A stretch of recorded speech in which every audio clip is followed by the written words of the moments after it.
Hello, and welcome to my review of Wonder Woman 1984. Let's get started.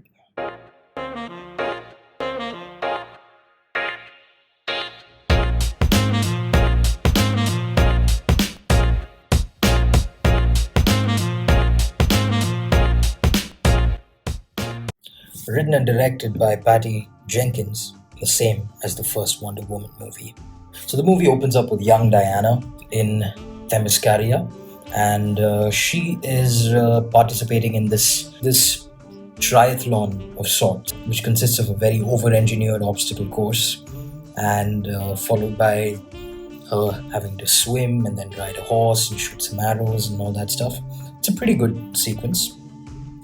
But the point of that basically is to establish what Diana's principles are, how she grew up, how she was brought up, the tenets she lives by, if I may say so.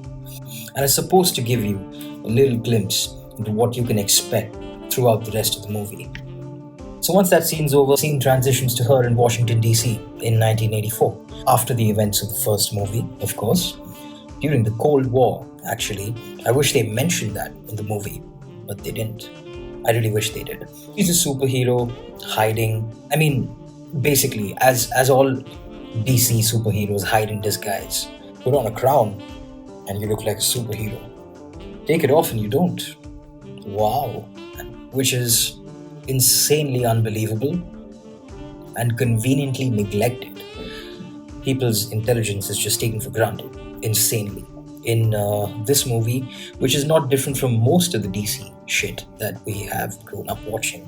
Anyway, she's up to, running around, practically saving kittens from trees. There happens to be this burglary in a jewelry store in a mall, and she intervenes, of course. She saves the day, so to say, and saves all the articles that the jewel thieves were stealing from the jewelry store. But turns out there's an artifact within those articles. And that is the main plot piece of this movie, this particular article. And this particular article, let me tell you, potential spoilers ahead. If you consider this a spoiler, and if you haven't read into what this movie is about, you may consider this a spoiler. So, you've been warned. The whole movie is about this plot piece, which is essentially fucking Aladdin's lamp with infinite fucking wishes. But the whole secret behind it is it gives you what you ask for. So it's like this little wishing well that actually works. And it doesn't take a penny. It takes a piece of you that matters a lot. So creative. So naturally, when Wonder Woman comes into possession of this stone, she of course wishes that she can have Steve Trevor back. Chris Pine, who died in the first movie, remember? And guess what? He comes back to life, but then not exactly himself. So he is inside another person's body, but of course, Wonder Woman sees him as Steve Trevor himself, and hence, if you've been wondering how the fuck Chris Pine is in this movie, that is how, and that is why. Steve Trevor and Wonder Woman are checking out the Smithsonian, checking out NASA, checking out how flights have changed since last time he was alive, and it's quite nice. It's actually quite nice. So what I liked about their dynamic was that in the first movie you can see that Steve Trevor is showing Wonder Woman how the world works because she's new to Earth. However, in this movie, Steve Trevor has just pretty much been out of the equation for so long, and he's suddenly been brought back into 1984. So he is the fish out of water this time. After about a day or two, Wonder Woman realizes, oh shit, this stone is actually really fucking great, so I gotta go see what's going around. But that's too late, because while she was busy making up for lost time with Steve Trevor, Kristen Wiig, who plays Barbara Minerva, aka Cheetah, ends up giving the stone to Maxwell Lord. Who's Maxwell Lord?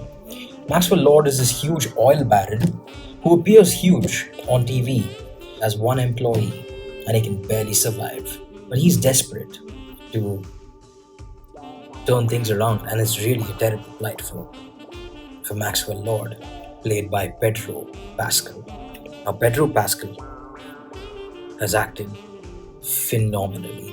He is really good and conveys the emotions really well. Whatever little dialogue he was given that pertained to the conflict he was going through. However, I do wish his character was given more time with Wonder Woman so that he could. I do wish there was a point in this movie where he actually explained to Wonder Woman why the hell he's doing whatever he's doing. Because it seemed like Wonder Woman has no idea who the fuck Maxwell Lord is at the end of this movie, which I did not like at all. The villain is not an overpowered CGI giant in this movie. It's actually a human being who gains possession of the Dreamstone, and he starts granting wishes to everyone just to take something in return so that he could get what he wants. But he never actually interacts with Wonder Woman heart to heart, and I hated that because you bring in a beautiful villain with a very nice human element, and then you fuck it up without allowing him to humanize himself, to justify why he is so human, why he's doing what he's doing because of what he's going through. Wonder Woman doesn't give a shit about that. Wonder Woman just wants to stop what's going on. I think she would have understood where he's coming from and she would have given him a better solution than this nonsense. Barbara Minerva, played by Kristen Wiig, wishes to be like Gal Gadot, Diana, because she's just this beautiful person that's popular among other people. Everyone likes her, everyone notices her, she dresses up and she looks fantastic. So Barbara Minerva just wishes to be like Diana. And little did she know that Diana is fucking Wonder Woman. So she gets powers. She's having a good time. Not just powers, right? She starts getting noticed by people. People start asking her out. People start liking her so much more. She becomes much more popular. And the way she transitions into Cheetah is just lazy writing, in my opinion. Eventually you get a scenario in the ending which is very similar to the Hindi movie God to See Great Ho, where you just grant everyone's wishes. Or should I say Bruce Almighty? Bruce Almighty is what I mean. Bruce Almighty is the original movie that God to See Great Ho was a remake of. So Wonder Woman learns to fly in this movie. Honestly, they should have just called this movie Diana Learns to Fly. The fuck is WW84? Close to the halfway mark, the movie becomes extremely predictable. You can literally even predict the climax of the movie. It becomes that predictable. And I did not like that at all. The starting of the movie with the whole triathlon sequence in Themyscira was had a little bit of bad CGI. And Cheetah, fuck me, Cheetah was horrible. Kristen Wiig as Barbara Minerva, the goofy little gemologist, Scientologist, zoologist, whateverologist, was actually quite likable. Even when she got her powers from Diana and became slightly, darker, she was good. But the CGI shit with her transitioning into Cheetah, fuck me, that was horrible. Of course, there's a fight sequence with her and Wonder Woman, and you can't see shit in that fight sequence because it's in the dark. Probably because they wanted to hide the shitty CGI. The music for me didn't stand out much. Hans Zimmer does the music for this movie. I love the guy. He's literally my favorite music producer right now in Hollywood. But nothing stands out in this movie. It's the unfortunate truth. The armor of Asteria was built up a bit in the first half of the movie, and then it was such a waste. It was so useless that Wonder Woman herself takes it off right after she puts it on, which is hilarious. You can literally see how the armor is just not working for her in the particular fight she gets into. And she just takes it off and she starts fighting again. because the armor is literally slowing her down. I honestly feel Cheetah and Asteria's armor are there just to sell action figurines. I seriously feel they just put that in the movie for the sake of putting it into the movie. All the lecture they give in the beginning of the movie during the after the triathlon, they don't connect that to the end of the movie, which is so frustrating. Like, why the hell would you establish that if you're not going to connect it? Why? That whole scene was unnecessary if you don't connect it to the end. Come on. The movie is too fucking long. It's 2.5 hours long and it feels like a 3 hour movie. It could easily be a 2 hour or a 1 hour 45-minute movie with more content added to it. I'm not kidding. Let me talk about few good things I liked in this movie. Gal Gadot as Wonder Woman is perfect. First of all, just as a person, as a human being, she happens to be aging really fucking well.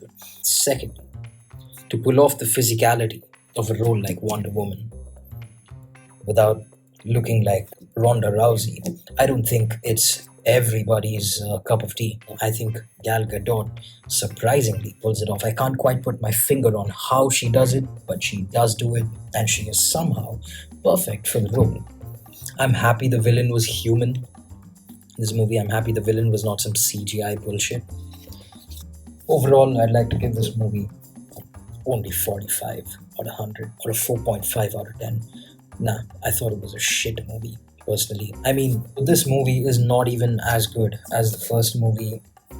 In fact, it's horrible compared to the first movie, which is not a great movie. It was a good movie. It was an okay movie. I'd give the first movie about 60 to 65.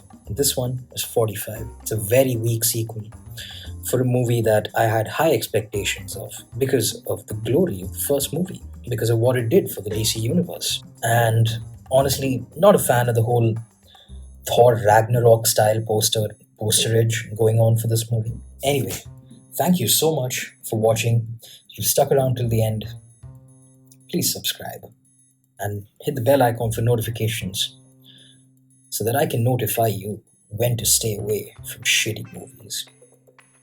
Thank you for watching. See you in the next one.